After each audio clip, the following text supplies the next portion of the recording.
নমস্কার, welcome to my channel JS coaching. আমি অনিক। আজ আমি শুরু করছি ক্লাস 10 মাধ্যমিক 2026 পরীক্ষার্থীদের জন্য এবিটিএ ম্যাথের সব সেটের এমসিকিউ এসিকিউ এর সমাধান দ্রুত এবং নির্ভুলভাবে সমাধান করা হবে এবং সম্পূর্ণ প্রস্তুতি এক জায়গা থেকে তোমরা করতে পারবে। তাই শুরু থেকে শেষ পর্যন্ত ভিডিওটা অবশ্যই দেখবে। আজকের ভিডিওতে আমরা আলোচনা করব 264 পেজের যে কোশ্চেন গুলো আছে সেই কোশ্চেন গুলো নিয়ে আলোচনা করব। 264 পেজে যত কোশ্চেন আছে সমস্ত কোশ্চেন নিয়ে আমরা আলোচনা করব। 264 পেজে যত কোশ্চেন গুলো আছে সবকিছু নিয়ে আলোচনা করব। তো শুরু থেকে শেষ পর্যন্ত অবশ্যই ভিডিওটা দেখবে। তো ফার্স্ট কোশ্চেন আছে কি আছে, একটি গ্রামের বর্তমান জনসংখ্যা পি, প্রতি বছর জনসংখ্যা বৃদ্ধির হার 12% হলে এন বছর পরে জনসংখ্যা কি হবে? তাহলে এন বছর পরে জনসংখ্যা ধরলাম এ। এবার বর্তমানে জনসংখ্যা হচ্ছে, তাহলে পি ইন্টু 1+r/100, ওই সূত্র দিয়ে আমাদেরকে এটা করতে হবে। P into 1+r/100 two the power N. P into 1+r এর জায়গায় কত হবে? 2r, কারণ 2r% হারে বৃদ্ধি পায়। নিচে 100 তার টু দি পাওয়ার এন। তাহলে এইটা যদি আমরা কাটাকাটি করি তাহলে নিচে কত আসবে? 50 আসবে, তাই তো? তাহলে এখান থেকে বলতে পারবো আমরা P into 1+r/r whole to the power n. তাহলে এন বছর পরে গিয়ে জনসংখ্যা কত হবে? এটা অপশন নাম্বার কোনটা হবে? অপশন নাম্বার বি হবে এটার অ্যান্সার। নাম্বার বি হবে এটার অ্যান্সার। আশা করি কোশ্চেনটার অ্যান্সার তোমরা সবাই বুঝতে পেরেছো। তারপরের যে কোশ্চেনটা আছে সেটা কি, যে এ একটি ধনাত্মক সংখ্যা এবং a:27/64। ডবল ইস টু মানে কি? সমান সমান। আর এই ইস টু আমরা তুলে দিলাম, একবার তুলে দিচ্ছি এটা। তাহলে a:27 বাই সামথিং আছে, তাহলে এটাকে লেখা যায় 27/64 সমান সমান ডবল ইস টুর জন্য 3/4। তার নিচে কত আসবে? এটা 4। তার নিচে কত আসবে? এ আসবে। এবার এই এ কোনাকুনি গুণ করে দাও, তাহলে a স্কোয়ার হয়ে যাবে। এই এ গুণ হয়ে গেল, তাহলে 3/4 এর সাথে এটাও কোনাকুনি গুণ হবে, 27/64, তাই তো? এবার এখান থেকে এ সমান সমান আমাদেরকে বের করতে হবে। এ সমান সমান কত হবে? 3। 27 কে কি লেখা যায়? 3 ইন্টু 3 ইন্টু 3। আর 4 থাকলো। 64 কে কি লেখা যায়? 4 ইন্টু 4 ইন্টু 4। এবার দেখো রুটের মধ্যে থেকে 4টে দিন আছে, তো দুটো 3 বেরিয়ে আসবে। আর 3 তারিখে কত হবে? উপরে 9 আর নিচে 4 জারি কত হবে? 16। তাহলে এর মান কত হবে? 9/16। তাহলে এর মান এখান থেকে কত পাচ্ছি আমরা? 9/16। তারপরে 3-এর দাগের কোশ্চেনটা কি আছে? তাহলে এটা অপশন নাম্বার কোনটা হবে? অপশন নাম্বার সি হবে এটার অ্যান্সার। তারপরে দেখো 3-এর দাগের কোশ্চেনটা কি বলেছে? এবিসিডি ট্রাপিজিয়ামের এবি সমান্তরাল ডিসি। তাহলে এরকম একটা ট্রাপিজিয়াম অঙ্কন করলাম, ধরলাম এবি, এটা ধরলাম সিডি। তাহলে এবি সমান্তরাল সিডি বলে দিয়েছে, তার মানে এটা সমান্তরাল এটা। আচ্ছা, বা ডিসি একই ব্যাপার। এবং এডি ও বিসি বাহুর উপর পি ও কিউ বিন্দু দুটি এমন ভাবে অবস্থিত যে পিকিউ সমান্তরাল সিডি হয়। তাহলে পিকিউ এর সাথে এটা সমান্তরাল, এরকম ভাবে পিকিউ সমান্তরাল সিডি হবে। পিডি 18 সেন্টিমিটার হয়। পিডি মিন্স এইটা 18 সেন্টিমিটার হয়। এবং বিকিউ, যেটা বিকিউ মানে এইটা, এখান থেকে এইটুকু কত বলেছে? 35 মানে 35 সেন্টিমিটার। এবং কিউসি 15 সেন্টিমিটার হয়। কিউসি মিন্স এখান থেকে এইটুকু, এটা 15 সেন্টিমিটার হয়। তাহলে এডির দৈর্ঘ্য কত হবে সেটা আমাদেরকে বের করতে হবে। তাহলে এডির দৈর্ঘ্য বের করতে হলে আমাদের এপির দৈর্ঘ্য এটুকু বের করতে হবে। তাহলে এখানে আমরা কোন সূত্রটা ইউজ করবো? এখানে আমরা ইউজ করবো থ্যালাসের উপপাদ্য। থ্যালাসের উপপাদ্য ইউজ করব। সেটা হচ্ছে PD PD PD by AP সমান সমান কত হবে? CQ by BQ. আচ্ছা, এবার পিডির ভ্যালু কত আছে? 18। এপির ভ্যালু কত আছে জানি না, এপির ভ্যালুটা আমাদের বের করতে হবে। সিকিউ এর ভ্যালু কত আছে? 15। আর বিকিউ এর ভ্যালু কত আছে? 35। 5 দিয়ে কাটি তাহলে 3 হবে, 5 দিয়ে কাটি 7 হবে, 3 দিয়ে 18 কে কাটি তাহলে 3×18 হবে। তাহলে এখান থেকে আমরা বলতে পারবো একিউ এপির যে ভ্যালুটা, সেটা 6×7 কত হবে? 42। 6×7 42। এবার এডি সমান সমান কি আছে? এডি সমান সমান কি হবে? এপি প্লাস পিডি, তাই তো? এপি প্লাস পিডি মানে এখান থেকে এইটুকু প্লাস এইটুকু। এবার এপির ভ্যালু কত পেলাম? 42। পিডির ভ্যালু কত দেওয়া আছে? 18। তাহলে 42 আর 18 যোগ করলে কত হবে? 60। তাহলে এডির ভ্যালু কত হবে? 60। আশা করি কোশ্চেনের অ্যান্সার বুঝতে পেরেছো। এটার অপশন নাম্বার কোনটা হবে? অপশন নাম্বার এ হবে এটার অ্যান্সার। তারপরে কোশ্চেনটা দেখি কি আছে। তারপরে কোশ্চেনে বলা আছে যদি 2x সমান সমান সেকে, 2x সমান সমান সেকে যদি হয়, 2x সমান সমান সেকে, এটা কোশ্চেন নাম্বার 4। 2x সমান সমান 2 into x square minus 1/x² এর ভ্যালু কত হবে? 2 into x square minus 1/x² এর ভ্যালু কত হবে সেটা আমাদেরকে বের করে দেখাতে হবে। আশা করি কোশ্চেনটা কি বলতে চাইছে তোমরা সবাই বুঝতে পেরেছো। আচ্ছা, এখান থেকে আমরা x এর ভ্যালু বের করে নিতে পারি, সেটা হচ্ছে sec a বাই হচ্ছে 2। এখান থেকে আমরা 1/x এর ভ্যালু বের করে নিতে পারি, এখান থেকে আমরা বলতে পারি 1/x সমান সমান tan a বাই 2। এবার এখানে এই ভ্যালুটা বসিয়ে দেবো, এই ভ্যালুগুলো, এই দুটো ভ্যালু আমরা এখানে পুট করব। 2 থাকলো, x স্কোয়ারের জায়গায় কত বসাবো, sec square a by 4 minus 1/x স্কোয়ারের জায়গায় কত বসাবো, tan স্কোয়ার a, তাহলে tan স্কোয়ার a বাই কত হবে 4। তাহলে এখান থেকে 2 থাকলো, এবার এবার এই নিচের থেকে 1/4 কমন নেওয়া যাচ্ছে, কমন নিয়ে নিলাম, তাহলে থাকলো কত, sec square a minus tan square a। এবার sec square theta minus tan square থিটার মান কত হয়, 1। এটা দিয়ে এটাকে কাটাকাটি করো, তাহলে কত হবে, কত পরে থাকবে, হাফ ইন্টু 1 মানে হচ্ছে হাফ। তাহলে এইটার ভ্যালু কত আসবে, এইটার ভ্যালু আসবে হাফ। আশা করি কোশ্চেনটার অ্যান্সার বুঝতে পেরেছো। তারপরের যে কোশ্চেনটা আছে সেটা 5 দাগের কোশ্চেন, দেখি একবার কি আছে। তাহলে এই 4 দাগের অপশন কোনটা হবে, অপশন নাম্বার 1 হবে এটার অ্যান্সার। তাহলে 5 দাগের কোশ্চেনটা কি আছে, 5 দাগের কোশ্চেনটা আছে যে একটি ঘনকের সমগ্রতলের ক্ষেত্রফল s, একটি ঘনক, তার মানে যার 3টে বাহুর দৈর্ঘ্য সমান হবে, ঘনকের 3টে বাহুর দৈর্ঘ্য সমান হয়, মানে প্রত্যেকটা বাহুর দৈর্ঘ্য সমান হয়। তাহলে একটা ঘনকের ক্ষেত্রফল, সমগ্রতলের ক্ষেত্রফল কি হয়, 6a স্কোয়ার হয় ঘনকের, সমান সমান s। আর হচ্ছে d, যেটা হচ্ছে কর্ণের দৈর্ঘ্য, কর্ণ মানে কি হয়, root of a square plus a square plus a square, তাই তো। এবার এখান থেকে আমরা কি বলতে পারবো, d সমান সমান, d সমান সমান, আমরা বলতে পারবো 3√3 ইন্টু a, তাই তো। কারণ a স্কোয়ার 3 বার যোগ করলে 3a স্কোয়ার হবে, রুটের মধ্যে 3 থাকবে আর a স্কোয়ার আছে, তাই এটা রুট থেকে বেরিয়ে যাবে। তাহলে d এর ভ্যালু পেলাম এটা। এবার দেখো আরেকটা জিনিস আমাদেরকে এখান থেকে বের করে নিতে হবে, এটা কোন জিনিসটা, সেটা হচ্ছে a এর ভ্যালু এখান থেকে আমরা বের করে নিই। তাহলে a সমান সমান কি হবে, d/√3 হবে। তাহলে এই ভ্যালুটাই আমরা এখানটায় বসিয়ে দেবো, 6 into a square, a square মানে d/√3, তার স্কোয়ার হবে, ইজ ইকুয়াল টু s। কারণ আমাদেরকে d আর s এর মধ্যে রিলেশন বের করতে বলেছে, তাই এখান থেকে এর ভ্যালুটা বের করে আমরা এখানে বসিয়ে দিলাম। তাহলে এখান থেকে 6 ইন্টু d স্কোয়ার বাই কত হবে, 3 হবে, সমান সমান s হবে। এটা দিয়ে এটাকে কেটে দিই, তাহলে কি হবে, 2d স্কোয়ার সমান সমান s হবে, 2d স্কোয়ার সমান সমান s হবে।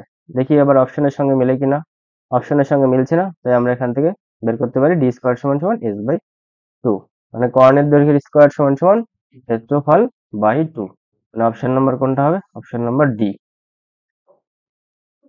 তথ্যগুলি সংখ্যাগুরু মান কোনটা হবে, দেখো 1 আছে, 1 কবার আছে, একবারই আছে, 2 কবার আছে, একবার, দুবার, 3 বার, তাহলে 3 বার 2 আছে, 3 কবার আছে, একবার, দুবার, 3 বার, 8 কবার আছে, একবার, দুবার, 3 বার, 4 বার, 5 বার, তার মানে কি 8 সর্বাধিক বার আছে, তাই এটার সংখ্যাগুরু মান কত হবে, 8 হবে। আশা করি কোশ্চেনের আনসার সবাই বুঝতে পেরেছো।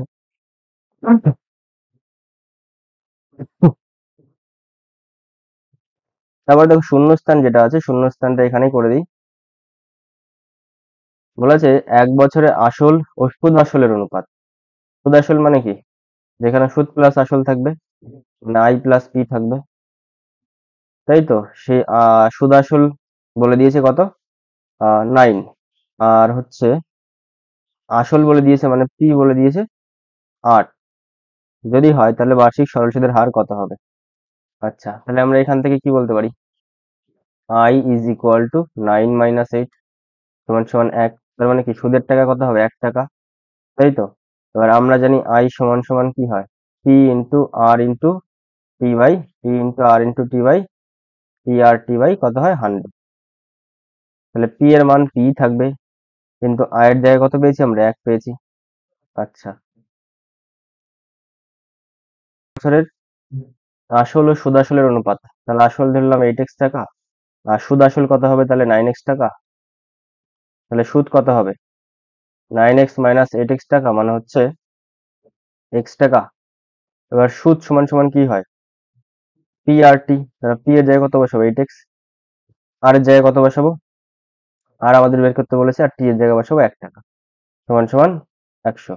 এই এক্স এক্স কেটে গেল, তাহলে আমরা এই আর কে, আর সমান সমান কি বলতে পারি, 100/8, 4 দিয়ে কাটো, তাহলে হচ্ছে 4×25 100, তাহলে 25/2 হবে এটা, আর এটাকে ভাগ করো তাহলে 12.5। তাহলে আর এর যে মানটা হবে সেটা হবে 12.5%। তাহলে আর এর মান কত হবে? আর এর মান কত হবে? 12.5%, মানে 12.5%। আশা করি কোশ্চেনটার অ্যান্সার বুঝতে পেরেছো। তারপরের যে কোশ্চেনটা আছে 2 দাগের, শূন্যস্থান 2-এরটা, বলা আছে 3টি ক্রমিক সমানুপাতি ধনাত্মক সংখ্যার গুণফল 64 হলে। আচ্ছা, 3টি ক্রমিক সমানুপাতি ধনাত্মক সংখ্যার গুণফল 64 হলে আহ মধ্য সমানুপাতি কি বলেছে এটা? তাদের মধ্য সমানুপাতি কি হয়, তাই তো? আচ্ছা, 3টি ক্রমিক সমানুপাতি ধনাত্মক সংখ্যার গুণফল মানে হচ্ছে a গুণ b গুণ c সমান সমান 64। আচ্ছা, সরি, ক্রমিক সমানুপাতি হলে কি হয়? a বাই b সমান সমান b বাই c হয়, তাই তো? তাহলে এখান থেকে আমরা বলতে পারি b স্কয়ার সমান সমান ac, তাহলে b সমান সমান রুট অফ ac, তাই তো? এবার বলেছে 3টি ক্রমিক সমানুপাতিক ধনাত্মক সংখ্যার গুণফল 60। ত্রিভুজ abc, 3 দাগের কোশ্চেনটা দেখো কি আছে, বলা আছে ত্রিভুজ abc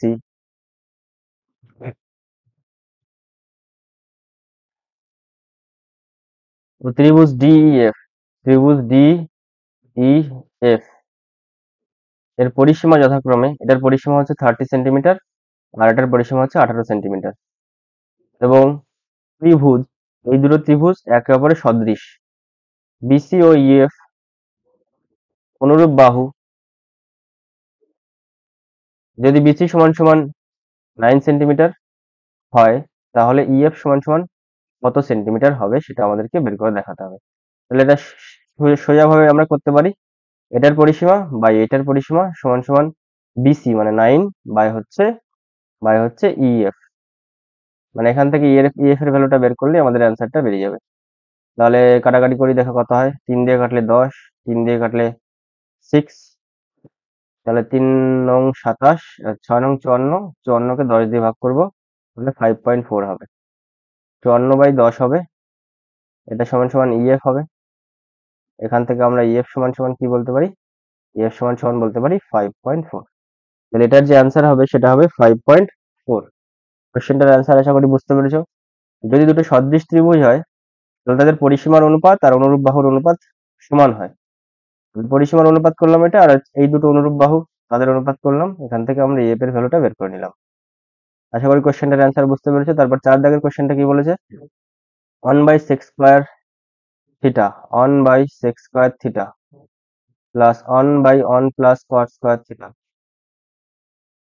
plus 3 sin square theta, এইটার ভ্যালু কত হবে সেটা আমাদেরকে বের করে দেখাতে হবে। আচ্ছা, এক কাজ করি, আমরা কি জানি কোসেক স্কয়ার থিটা মাইনাস কট স্কয়ার থিটা সমান সমান 1 হয়। তাহলে এখান থেকে আমরা বলতে পারি কোসেক স্কয়ার থিটা সমান সমান 1 প্লাস কট স্কয়ার থিটা। তাহলে এই 1 প্লাস কট স্কয়ার থিটার জায়গায় আমরা বলতে পারি কোসেক স্কয়ার থিটা। তাহলে এটা হলো 1/sec square theta plus 1/cosec square theta plus হচ্ছে 3 sin স্কয়ার থিটা, এরকম ভাবে থাকলো। এবার 1/sec স্কয়ার থিটা মানে হচ্ছে cos স্কয়ার থিটা, আর 1/cosec স্কয়ার থিটা মানে হচ্ছে sin স্কয়ার থিটা, আর হচ্ছে এটা 3 sin স্কয়ার থিটা, এরকম ভাবে থাকলো।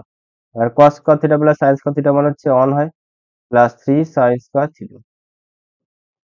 সরি, এখানে একটা উপরে 4 ছিল, সরি, এইটার উপরে একটা 4 ছিল। কোশ্চেনে বলা আছে যে 4টা মিস করে ফেলেছি, তাহলে এখানে একটা 4 হবে, তাহলে এটা 4 cos স্কয়ার থিটা হতো, তাই তো? তার মানে 4 cos স্কয়ার থিটা হতো, এখানে একটু ভুল হয়েছে, সরি। তাহলে এখান থেকে আমরা বলতে পারতাম 4 cos square theta plus sin square theta plus 3 sin square theta মানে হচ্ছে 4 sin স্কয়ার থিটা, আর এখান থেকে আমরা বলতে পারবো 4 যদি কমন নেই তাহলে cos square theta plus sin square theta. এখান থেকে আমরা বলতে পারবো এটা সমান সমান 1, তাহলে 1 এর সাথে 4 গুণ হলে 4 হবে অ্যান্সার। তাহলে 4 এর দাগ, শূন্যস্থান 4 এর যে কোশ্চেনটা আছে সেটার অ্যান্সার কত হবে? 4 হবে অ্যান্সার। তারপরে 5 এর দাগের কোশ্চেনটা কি আছে? একটি লম্ববৃত্তাকার চোঙের ব্যাসের দৈর্ঘ্য 3 সেন্টিমিটার এবং উচ্চতা মানে 2 আর 3 সেন্টিমিটার, উচ্চতা h সমান সমান 4 সেন্টিমিটার। চোঙটির ভিতর সর্বাপেক্ষা লম্বা যে দণ্ড রাখা যাবে তার দৈর্ঘ্য কত সেন্টিমিটার হবে সেটা আমাদেরকে বের করে দেখাতে হবে। লম্ব বৃত্তাকার চোঙের ব্যাসের দৈর্ঘ্য 3 সেন্টিমিটার, মানে এরকম একটা চোঙ ধরো, এরকম একটা চোঙটা অঙ্কন করছি, ভালো করে বুঝবে অঙ্কটা। এরকম একটা চোঙ আছে, এরকম একটা চোঙ আছে, এরকম একটা চোঙ আছে। এবার এই চোঙের হাইট বলে দিয়েছে 4 সেন্টিমিটার, ব্যাসের দৈর্ঘ্য বলে দিয়েছে 3 সেন্টিমিটার, তাই তো? হাইট, ব্যাসের দৈর্ঘ্য 3 সেন্টিমিটার বলে দিয়েছে। এবার এই চোঙের মধ্যে আমরা এমন একটা দণ্ড রাখবো যেটা সর্বাধিক হাইট বিশিষ্ট হবে। যদি আমরা এই কোণা থেকে এই কোণায় কোনো একটা দণ্ড রাখি, তাহলে সেটার হাইট সর্বাধিক হবে। তার মানে কি, এই এই যে একটা ত্রিভুজ পাচ্ছি আমরা, এই যে একটা ত্রিভুজ, এটা একটা সমকোণী ত্রিভুজ পাচ্ছি, আর এটা হচ্ছে 3 সেন্টিমিটার বলেই দিয়েছে। এটা 4, এটা 3, তাহলে এটা কত সেন্টিমিটার হবে? এটা যত সেন্টিমিটার হবে ওইটাই হবে এই চোঙের মধ্যে আমরা সর্বাধিক যে দণ্ডটা রাখতে পারবো তার দৈর্ঘ্য। তাহলে সমকোণী ত্রিভুজের অতিভুজ, তাহলে অতিভুজের মান বের করতে হলে কি করবো? √4² প্লাস 3²। 4² করলে 16, 3² করলে 9, 9 16 যোগ করলে 25, √25 করলে √25 করলে কত হবে? 5 হবে অ্যান্সার। তাহলে এই চোঙের মধ্যে যে সর্বাধিক দণ্ডটা রাখা যাবে সেই দণ্ডের দৈর্ঘ্য হবে 5 সেন্টিমিটার। তারপর দেখো 6 দাগের কোশ্চেনটা কি আছে, বলা আছে ক্রমবিচ্যুতি পদ্ধতিতে বিন্যস্ত রাশিতত্ত্বের যৌগিক গড় নির্ণয়ের সময় সকল শ্রেণীর দৈর্ঘ্য সমান হতে হয়। সকল শ্রেণীর দৈর্ঘ্য সমান হতে হবে। আচ্ছা, আশা করি কোশ্চেনটার অ্যান্সার বুঝতে পেরেছো। তারপরের যে পার্টটা আছে সেটা করছি। 3 নাম্বার দাগের কোশ্চেন, সেটা হচ্ছে সত্য মিথ্যা। বার্ষিক 8% হার চক্রবৃদ্ধি সুদে x টাকার n বছরের সুদ, এই টাকাটা হবে কিনা সেটা আমাদেরকে দেখাতে হবে, মানে হবে কিনা সেটা আমাদেরকে ভেরিফাই করতে হবে। তাহলে x টাকা হচ্ছে আসল, তাহলে x ইন্টু 1 প্লাস আর কত, আর আর এর জায়গায় আরই আছে, বাই 100, তার টু দি পাওয়ার n বছরের সুদ এই টাকা, তাই তো? এবার দেখো এখান থেকে এরা এই 100টাকে বাইরে বের করে দিয়েছে আর এর নিচে 50 করে দিয়েছে।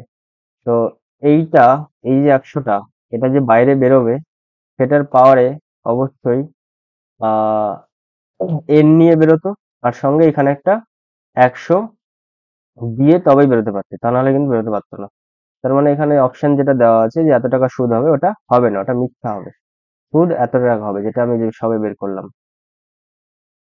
তারপরে কি কোশ্চেন আছে 2, একটি লম্ববৃত্তাকার শঙ্কুর উচ্চতা, ব্যাসার্ধ এবং তির্যক উচ্চতা সর্বদা একটি সমকোণী ত্রিভুজের বাহুত্রয়। একটি লম্ববৃত্তাকার শঙ্কুর উচ্চতা, শঙ্কুটা কেমন হয়? এরকম হয় দেখতে। আচ্ছা, এইটা হচ্ছে তার লম্ব, এটা হচ্ছে ল্যাটেরাল ডিসপ্লেসমেন্ট, যেটাকে বলা হয় পার্শ্বীয় তির্যক উচ্চতা। এটা উচ্চতা, এটা হচ্ছে ব্যাসার্ধ।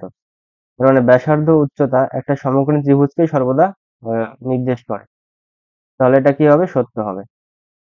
মানে এই যে যে একটা ত্রিভুজ পাচ্ছি আমরা, এই ত্রিভুজটা সর্বদা সমকোণী ত্রিভুজকেই নির্দেশ করে। লম্ব বৃত্তাকার চোঙ বলে দিয়েছে তাই, মানে লম্ব ভাবে থাকবে একে অপরের সাথে, মানে এই বাহু এইটার সাথে এটা লম্ব ভাবে থাকবে। 3 দাগের কোশ্চেনটা কি বলেছে? X varies y, x varies z, y varies z হলে এক্স ওয়াই ভ্যারিজাস জেড হবে।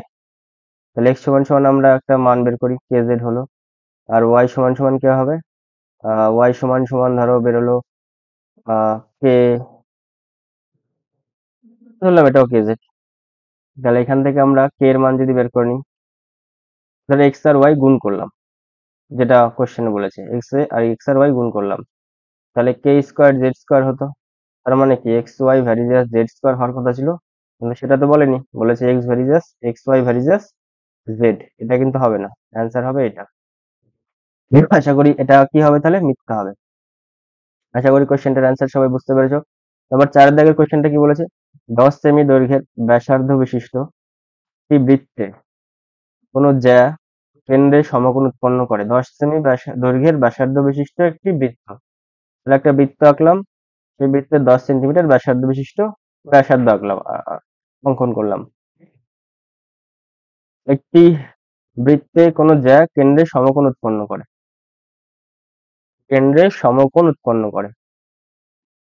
সেটা কিভাবে করবে?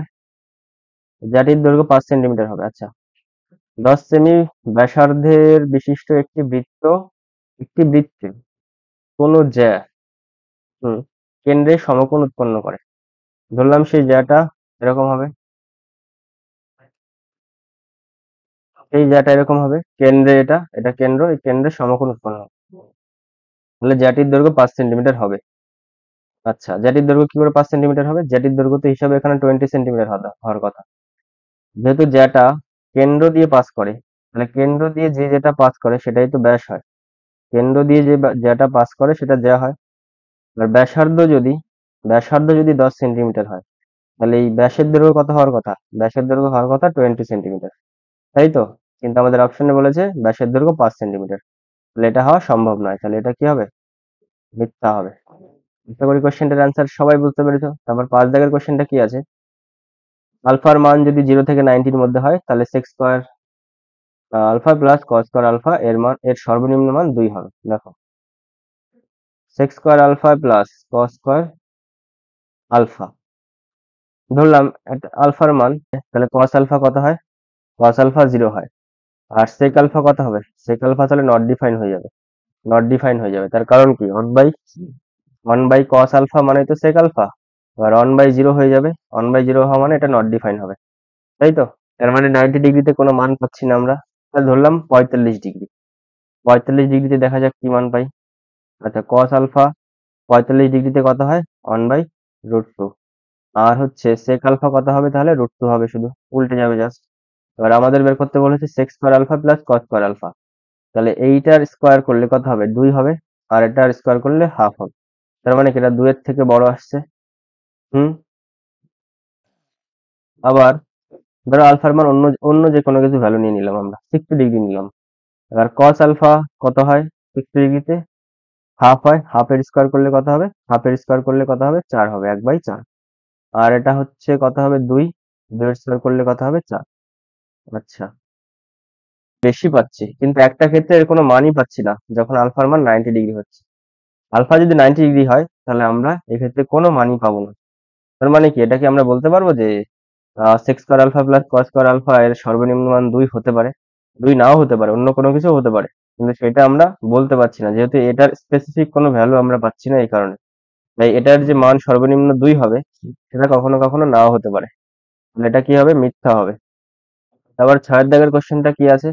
বলা আছে একটা স্কোর কার্ড দেওয়া আছে, স্কোর কার্ডের মধ্যে বিভাজনটি সংখ্যাগুরু মান 3 হবে। আচ্ছা, কি করে বুঝবো? দেখো, শিক্ষার্থীর সংখ্যা, তার মানে এখানে পরিসংখ্যা সব থেকে বেশি কার আছে? 7।